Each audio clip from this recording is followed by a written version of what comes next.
Good morning guys! For today, aalis tayo para kumuha ng birth certificate at marriage certificate. Dito ulit sa Ayala Mall Circuit. Solo flight nga tayo for today dahil ang pinili kong oras ng appointment sa PSA is yung pinakamaaga para may time pa akong naiwan si Mati sa aking pinakmamahal na asawa bago siya pumasok sa trabaho. Kukuha nga tayo ng aking mga documents dahil may paggagamitan nga po tayo. Abangan nyo kung saan tayo pupunta sa mga susunod nating videos. Papasok na nga tayo ng mall at makikita nyo naman halos wala pang ilaw sa loob dahil sa sobrang aga, sarado pa ang mga store outlet. Mag-elevator na nga tayo para mapabilis ang pagpunta natin sa 5th floor. At eto na nga, 5th floor na agad. Marami na nga rin tayong kasabayan na kukuha ng kanilang mga documents dito. Mas maaga, mas mabilis ang release ng mga documents.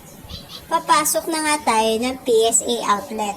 Hindi ko na na-videohan guys, nakapag-screening na rin tayo at ngayon nakapila na tayo para magbayad.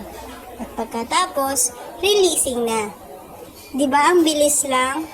Kaya mas gugustuhin ko pa talaga na pumunta rito kaysa magpa-deliver. Maglalaan ka lang ng konting oras pero makakatipid ka naman. Within 30 minutes, makukuha mo na agad-agad yung mga documents mo.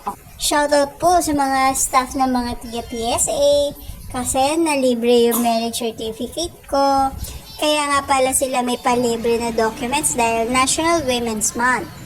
At para lang po ito sa first 100 women client nila na kukuha ng kanilang mga documents for today. So ayan, naglalakad na nga po tayo papunta sa sakayan ng jeep.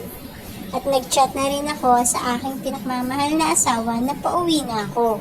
At sabi nga niya, gising na nga rin daw sila Mati at Lucas. Hindi nga pala pumasok si Lucas kasi masama ang pakiramdam niya. Ilang araw na rin kasi siyang inuubo at sinisipon. Mabuti na lang din, tapos na ang exam nila. Malapit na nga tayong bumaba at naisipan ko na rin na bibili na rin ako ng aming almusal. Kasi malamang pagdating ko at pagkakita sa akin ni Lucas, sasabihin niya sa akin na mami, gutom na ako. Ewan ko ba tuwing paggising ni Lucas, laging ganun ang kanyang sinasabi. Lagi atang napapagod sa kanyang mga panaginip. Ayan na, nakababa na tayo ng jeep. Nandito na nga ako sa may kanto at kunting lakad na lang, malapit na rin ako sa bahay namin.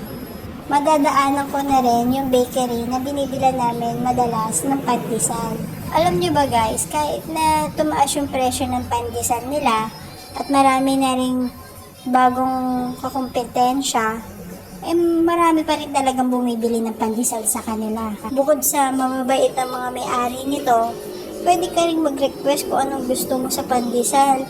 Kung gusto mo ba yung katamtaman ng luto, malambot, medyo tostado o tostadong-tostado, pwedeng-pwede mong sabihin sa kanila at ibibigay nila yun sa'yo. Nandito na nga tayo sa may bakery. Kung gusto nyong itry to guys, dito lang yan sa Mabuhay Pasig Line, Santa Ana. So, bibili na muna ako ng pandesal. So, kita-kits tayo sa next vlog. Thank you for watching. Paalam!